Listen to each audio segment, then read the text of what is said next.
Donnie and Dolly. The team is supported by ableauctions.ca. Closing your business? We can help. Tuesday, and all of our guests today brought to you by our poll sponsor, the Waddling Dog. We'll introduce the poll in the next segment. Meanwhile, our guest in this segment, as the Whitecaps announced the firing yesterday of head coach Vanni Sartini, is Whitecaps sporting director Axel Schuster. Axel, thanks for doing this, sir. How are you? I'm good, thank you. Thank you for having me. No problem at all. It might be obvious, Axel, but just the reasons for this decision, letting go of Vanni Sartini. Look, first of all, I want to take the chance here to say thank you to Vanni Sartini. Also to say that in front of all your listeners, because it has been a very good time with him. I know where we have been before. We were coming out of this COVID scenario and actually not very good years for the club. And if I see where we are today, and how easily we get into playoffs, and how we not even discuss that as a minimum performance that we have to deliver each year, he has helped us to do a few steps on the ladder.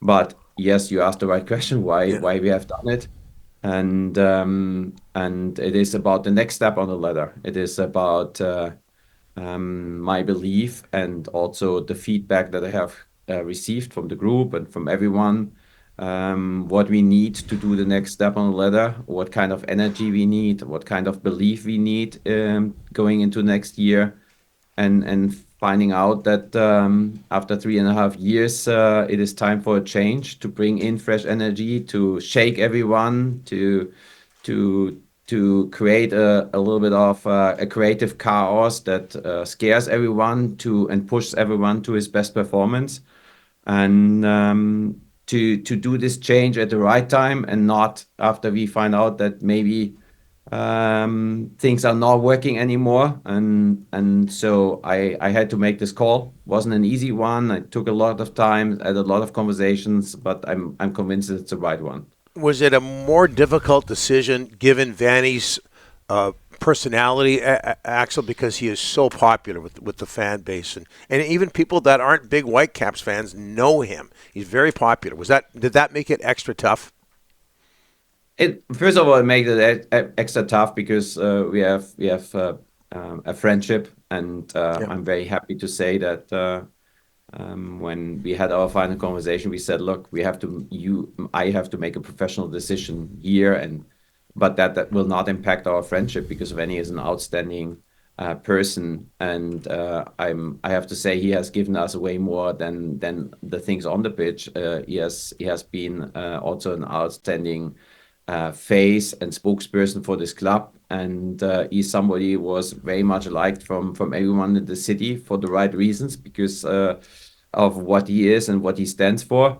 But again, there was a professional decision to be made, and it is always dangerous to follow your emotions.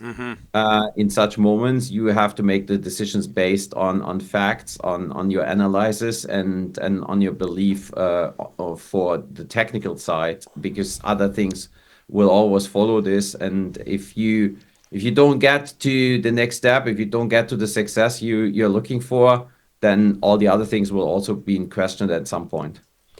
Axel, last 6 years, this team has missed the playoffs 4 times. They've been out in round 1 twice. When is this club going to take the next step and go deep in the playoffs? That's a good question, and it obviously relates to the decision, because if I speak about my belief in doing the next step, I'm everyone who knows me, and I was together with our supporters yesterday for 3 hours, knows that I'm ambitious, that I'm putting the bar high, and we have put the bar, and I have put the bar way higher for this year, and for whatever reasons we couldn't get there. So next year we have even to do a bigger step, because that's where I think we should land, where we should have landed, where we should land. And I always say, like, the first step towards this is finishing in the top 4 in the Western Conference, and that includes 1 and 2. So to get into a scenario where we are better set up for success in the playoffs, where we have more home games, and it was at some point in the season, we were tracking towards this direction, and then we took a wrong turn, and we only made 2 points in 7 games. And for that reason, I felt the need for change, fresh energy, for somebody who comes in and shakes our players, our group, and to push them to even higher performances to get where everyone wants us to be. And I can tell everyone, I'm the first one who wants to be there.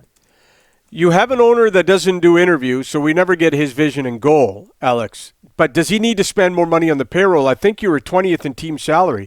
A new coach is going to want the best team, and sometimes that requires spending.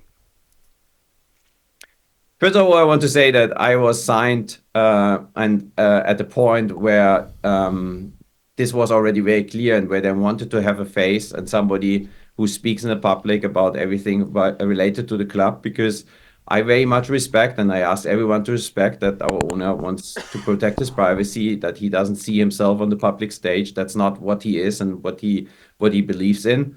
So I'm here for that reason. And everything I say is obviously also the direction of ownership, because it's not me building my club here. It's building the club of our ownership group, of the city, a club that exists already for a very long time and will still exist for a very long time if I'm gone at some point in future. So, and the question about the money is, I really say, look, this question only goes about, can only go about DPs, because you cannot invest more money in other players. We are capped, and that's part of our league. And I prefer to have a superstar on the pitch, like Ryan Gold, than having a superstar on paper because of some things that this player has reached before his transfer to MLS, who is not performing on the pitch like Ryan Gold, or Anders Kubas as well. And Stuart Armstrong will be the next one. I think if I speak with supporters and fans, they want to see guys on the pitch who perform, and it doesn't matter what their CV has been before or what titles they won before. Because we have some other examples in the league where players get a lot of money, but they don't help their teams to win. Axel, before I let you go, two-pronged question. What's your timeline when it comes to hiring a new head coach, and what qualities are you looking for in a new head coach? Yeah, timeline obviously is, I got asked this yesterday. I want to clarify. I have no timeline or I have no deadline day, like I have to have a coach next week or in 2 weeks. But obviously the natural timeline is that we have a first training mid of January, and we want to have the new coach there coaching the team and preparing the team for more success and better success in the future. And if we speak about the profile, we have built here a lot of good things, and I believe that we are going in the right direction. I think that this team we have seen progression with the team. We have not seen the final outcome of all of this, but so we need a profile who comes in and respects what we have here, and somebody who feels ready to coach this team that we have to success right away. And not somebody who says, who comes in and says, look, give me 2-3 transfer periods. We need to change a few players because then I have the setup that I need to be successful. We need somebody who can bring us success right away. Vanni was an extremely entertaining interview. Axel, that should be the number one quality you're looking for. Take care of the media here. Yes, right? Yes. You know, the fans and the owners, that's one thing. You got to take care of the media. Make sure that guy's a good interview, okay? Maybe we can hire 2 guys, one for the interviews and one for the coaching. Sure, absolutely. Great idea. We'll take it. Axel, I know it's been a tough 48 hours or so for you, but thank you so much for joining us. Thank you very much for having me.